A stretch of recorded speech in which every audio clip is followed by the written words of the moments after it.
बड़दिन पूर्व ब्राजिल रे बड़ अघटन एक कोठा को धक्का दे रेस्टोरेंट उपरे खसी पड़ा विमान।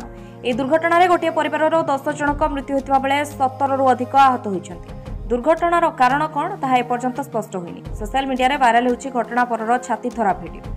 एक छोट विमान एक बिल्डिंग रे खसी पड़ी विमान रे थिबा समस्तकर मृत्यु घटिछि। ए विमानटी जने व्यवसायींकर बोली जଣା पड़िछि। ब्राजिल नागरिक सुरक्षा एजेंसी पक्षरु कहा जायछि दक्षिण ब्राजिल पर्यटन सहर ग्रामाडोरे ए दुर्घटना घटिछि। विमानटी गोटे घरर चिमिनी को धक्का दे आउ एक कोठार द्वितीय महला को धक्का देथिला। शेष में सहरर एक बड़ आवासिक अंचल मोबाइल फोन दुकान को धक्का होइतिला। तले 15 रु अधिक यात्री आहत होइछथि। समस्त को डाक्तरखाना भर्ती करा जायछि। सेमानक मध्यरु 2 जनक अवस्था गुरुतर थिबा जଣା जायछि। स्थानीय गणमाध्यम रिपोर्ट करिछि जे विमानटी ब्राजिल व्यवसायी लुइस क्लाउडियो गालाजींकर से निज परिवार लोकों को नहीं साओ पाओला राज्य को जाउतिले।